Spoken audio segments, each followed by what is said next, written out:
Kemarin ketika saya menampilkan foto ini, ya, mendapatkan kecaman dari fanboy Iran dan mendapatkan teroran dari orang-orang Syiah di Indonesia.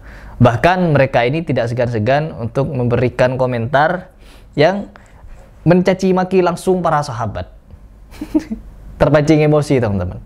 Jadi bukan cuma sekedar di video, ya, video orang-orang Iran yang menyatakan Asyhadu anna Aba Bakr wa Umar. Asyhadu anna Aba Bakr wa Umar. Wa Uthman. Wa Uthman. Wa Aisyah wa Hafsah. Wa Aisyah wa Hafsah. Finnar. Finnar. Jadi bukan cuma di situ, jelas di Indonesia juga lebih parah daripada itu. Dan hal ini juga berlaku kepada kita semua, yang terkhusus pengikut para sahabat, semua sahabat. Ali bin Abi Thalib sahabat, Hasan Husain sahabat, Fatimah anak Nabi Muhammad SAW juga sahabat. Semua yang hidup di zaman Nabi Muhammad SAW itu adalah sahabat. Dan kita ikuti semua sahabat, tidak pandang bulu. Tapi kalau orang Syiah, teman-teman, mereka ini hanya memandang keluarga Ahlul Bait. Pokoknya yang benar hanya Ahlul Bait, para sahabat salah. Jadi dipecah belah. Orang-orang Syiah memecah belah antara Ahlul Bait dengan para sahabat. Para sahabat finnar bagi mereka, sedangkan Ahlul Bait maksum.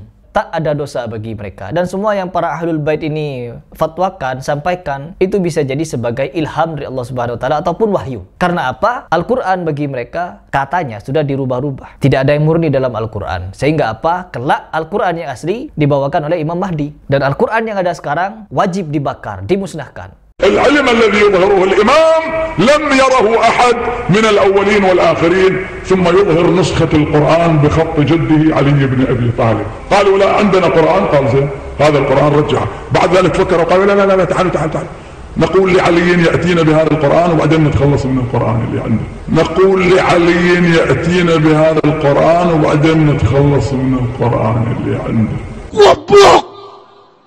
Ini pendapat dari Syiah. Karena apa? Orang-orang Syiah melaknat para sahabat penulis Al-Quran. Masuk Syiah bi Abdullah al-Husain alaihissalam. Muawiyah alaihi la'na wal azab al-alim. La'na wal azab al-alim. Dan siapakah mereka? Habib. Sekali lagi saya sampaikan, para Syiah yang ada di Indonesia ini ternyata kebanyakan Habib. Ya, na'udzubillah min dzalik. Orang yang dianggap sebagai, memang ketika kita berbicara masalah Ahlul Bait, yang paling condong kepada Syiah adalah mereka yang selalu mengagung-agungkan Ahlul Bait sampai-sampai menganggap Ahlul Bait itu maksum, tidak punya dosa, wajib diikuti dan tidak boleh disalahi. Sekarang santri-santri mulai berani mengkoreksi Habibnya, begini begitu. Ada pernyataan seperti itu. Ini videonya. Umat Islam mulai gaya, mulai mengkoreksi Habibnya, mulai mengkoreksi ulama-ulama dari anak cucu Nabi Muhammad SAW. Orang yang seperti itu mirip dengan iblis. Orang yang seperti itu mirip dengan iblis. Mirip dengan iblis. Goblok.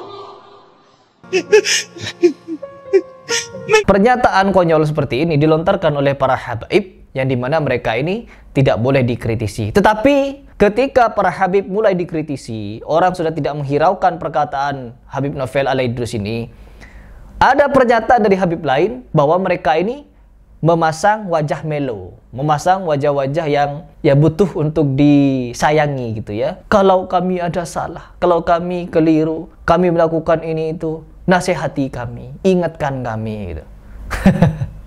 Mau cuci tangan, sama seperti orang Syiah. Orang Syiah sekarang ini sedang cuci tangan. Mereka dianggap bak pahlawan oleh orang-orang Islam, terkhusus di Indonesia, yang tidak tahu tentang Sunni Syiah, konflik Sunni Syiah. Seolah-olah mereka melakukan pembelaan terhadap Palestina, Ardus Syam. Tidak.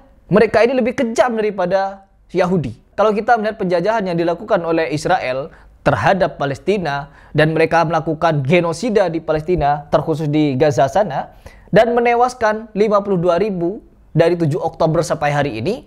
Dulu teman-teman, kita hitung dari dulu ya, dari zaman 1900-an.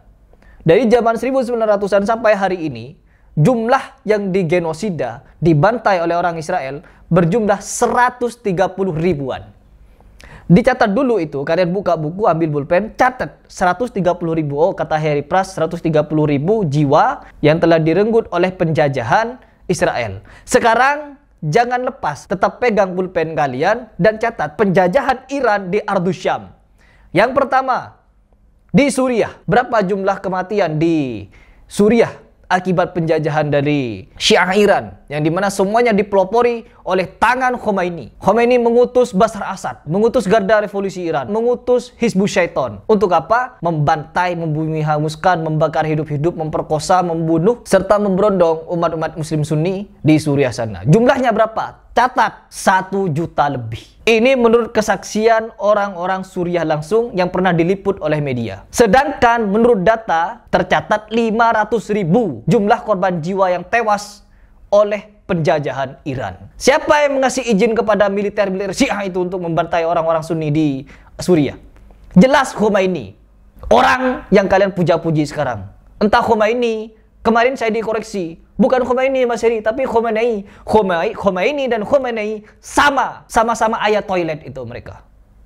Gak cocok dijuluki ayat Allah. Mereka layaknya kotoran, najis mereka teman-teman, kafir. Oh, kenapa Harry Pras mengkafirkan Iran? Kenapa Harry Pras mengkafirkan Syiah? Syiah berani mereka mengkafirkan Abu Bakar, Umar, Utsman. Mereka mengatakan kita ini keluarga Nabi, Ahlul Bait, ya? Ahlul Bait. Abu Bakar itu keluarga Nabi, mertua Nabi. Kalian kafirkan. Aisyah, istri Nabi, dicintai oleh Nabi Muhammad SAW, hidup bersama Nabi Muhammad SAW, diajarkan oleh Nabi Muhammad SAW bagaimana berislam. Hafsah, istri Nabi juga. Tapi kenapa kalian kafir-kafirkan sampai kalian masukkan ke dalam syahadat? Asyhadu anna Abu Bakrin wa Umar wa Utsman wa Aisyah wa Hafsah finnar. Ini pernyataan konyol yang kita dengar pada saat modern ini, terekam oleh digital, sehingga apa? Tidak bisa kalian mengelak. Enggak loh, orang Syiah itu tidak mengkafirkan para sahabat. Konyol.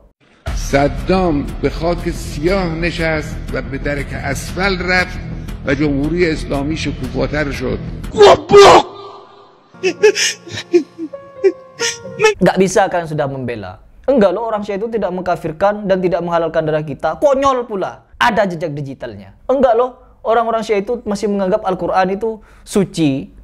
Konyol pula. Orang-orang Syiah terkhusus Habib di Indonesia mencela penulis Quran. Habib, ulama-ulama Syiah di Iran juga seperti itu. Mengatakan Al-Quran ini tidak sempurna, sudah dirubah-rubah sama sahabat. Akhirnya apa? Perlu dibakar. Ada Quran penggantinya nanti yang dibawa oleh Imam Mahdi. Dan di dalam keyakinan orang-orang Syiah ini, Imam Mahdi itu sudah lahir. Cuman sifatnya seperti Nabi Isa, sudah menghilang katanya. Menghilang. Imam Mahdi sudah lahir dalam keyakinan orang-orang Syiah. Cuman menghilang. Nanti muncul di akhir zaman. Seandainya saya boleh mengucapkan kalimat Sontoloyo, sudah saya ucapkan berulang-ulang dari tadi. Dan sekarang teman-teman, ada seorang kiai sok-sokan bicara kalau orang-orang Syiah itu tidak bisa dikafirkan. Mereka ini masih pahlawan. Coba kita dengar, biar kalian menyimak betapa konyolnya pernyataan kiai ini. Kalau tidak dibantu Amerika sudah habis itu kemarin Israel, ya kan? Lalu dan sebagian orang Indonesia netizen masih sibuk. Itu sih biarin aja. Sebagian orang Indonesia memang iya teman-teman. Menurut data yang diteliti oleh Habib siapa dulu salah satu kiai yang membuat aliansi anti Syiah Indonesia, sudah mencatat yang berbaiat kepada Syiah itu sudah banyak. Yang dulunya Syiah di Indonesia hanya ratusan ribu maksud saya, sekarang sudah jutaan.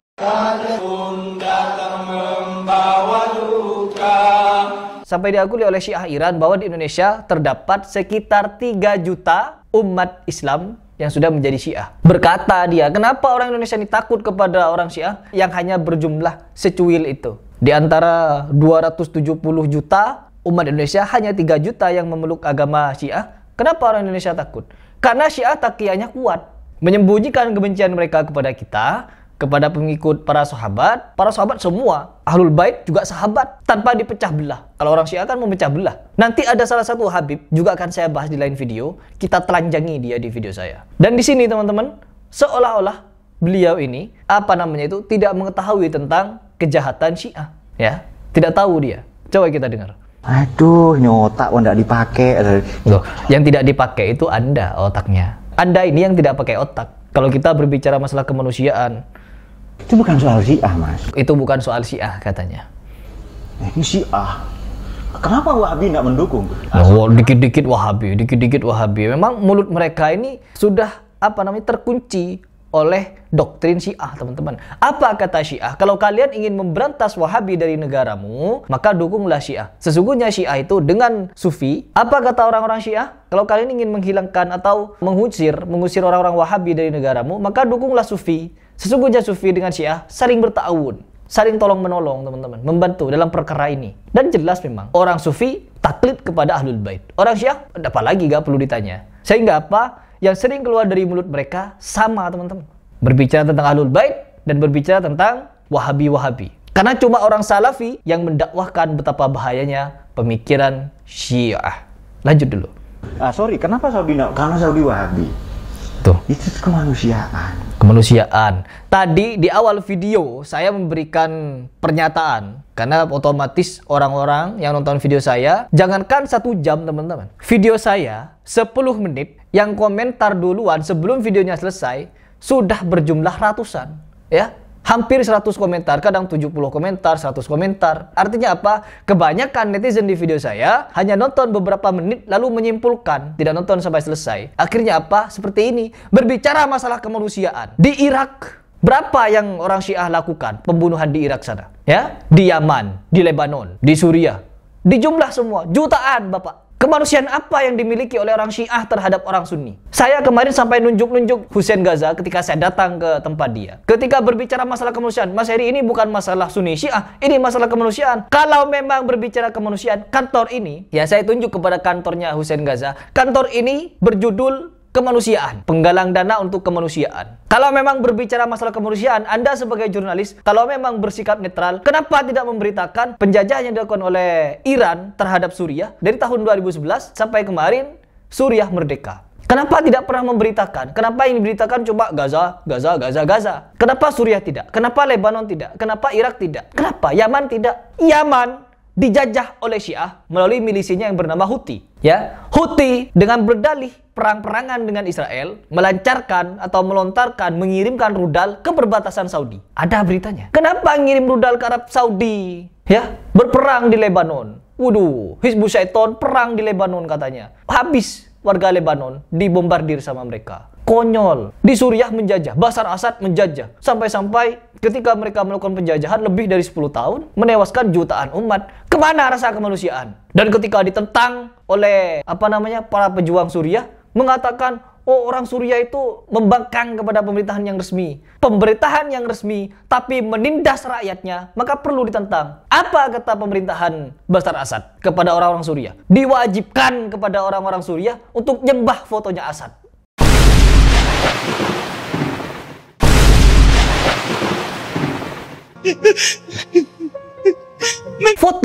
Foto konyol, sontoloyo, fotonya para siapa namanya itu? Para orang-orang Syiah terkutuk laknatullah itu. Disuruh nyembah, dipaksa baiat ke Syiah. Kalau tidak mau dibunuh.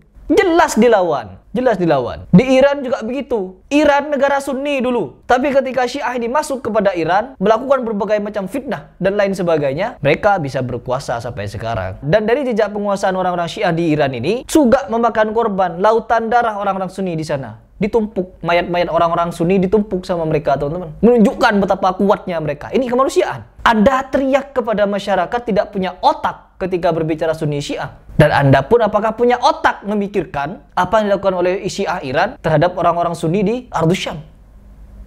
Kemana otak Anda? Otaknya dipasang di mana? Di lutut. Sok-sokan bicara otak, gak perlu diselesaikan nih. Berbicara masalah kemanusiaan, gak punya rasa kemanusiaan. Sekarang dia juga meneruskan di videonya. Sekarang kalau kalian melihat orang kecelakaan di jalan, orang kecelakaan, apakah masih mau ditanya? Punya KTP NU? Kartu nama NU? Kalau tidak punya, tidak mau ditolong. Beda cerita. Ya, analogi konyol yang dilakukan oleh orang yang tidak punya otak. Maaf, saya di sini mulai tegas karena apa? Berbicara masalah tidak punya otak, artinya dia tidak otakkan kita semua. Dia juga tidak punya otak, tidak pernah berpikir tentang apa yang dilakukan oleh orang-orang Syiah Iran terhadap muslimin Sunni di Ardus Syam. Orang Israel cuma 130.000 korban jiwa ketika melakukan genosida. Orang Syiah Iran jutaan, Bapak. Jutaan nyawa orang Sunni melayang di genosida oleh mereka. Yang tidak mau baiat ke Syiah dibunuh. Yang tidak mau masuk Syiah dianiaya, diperkosa, dibakar hidup-hidup. Ngeri sekali. Dan kalau kita berbicara masalah kesaksian dari orang-orang Ardhus Syam ketika berdialog dengan para syekh yang disiarkan oleh berita, mereka sampai nangis terseduh-seduh menceritakan perlakuan orang Syiah kepada mereka. Sebagai penutup ini kepada kiai yang tidak punya otak ini, simak video ini. Assalamualaikum warahmatullahi wabarakatuh. Waalaikumsalam warahmatullahi wabarakatuh. Ahlan wa sahlan akh Abdul Karim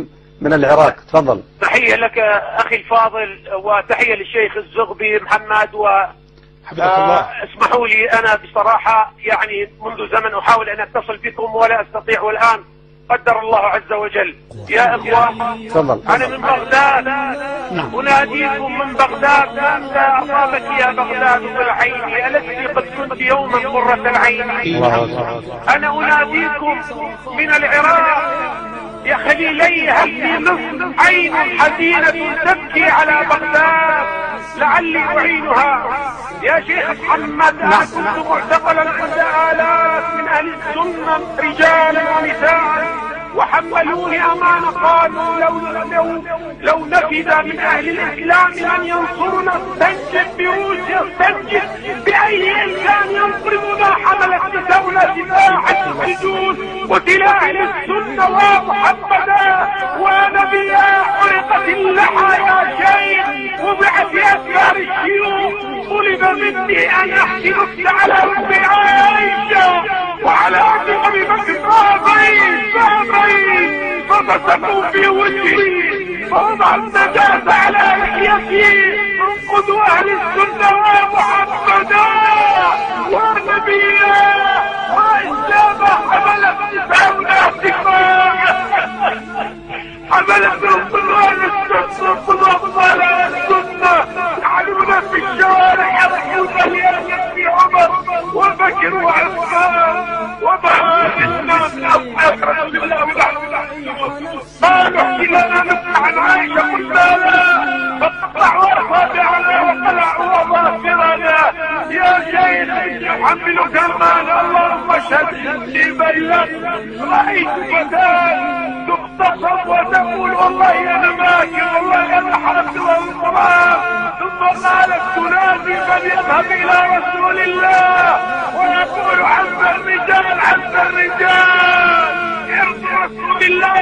لا شيء اسمع باللفظ السؤال لا زالت أعناق الحق على المكان حتى في جلدي لأني فقط ابني اسمه عمر وبنت اسمها عائشة لقد عرفوا طفلا في القرن ووضعوا عليه البصر لأن اسمه عمر عمره 3 سنوات وقدموه لأبيه ماذا اللهم اشهد اللهم اغفرنا هل من مغيب أما من معتصم يغيب أما من ابن سيدنا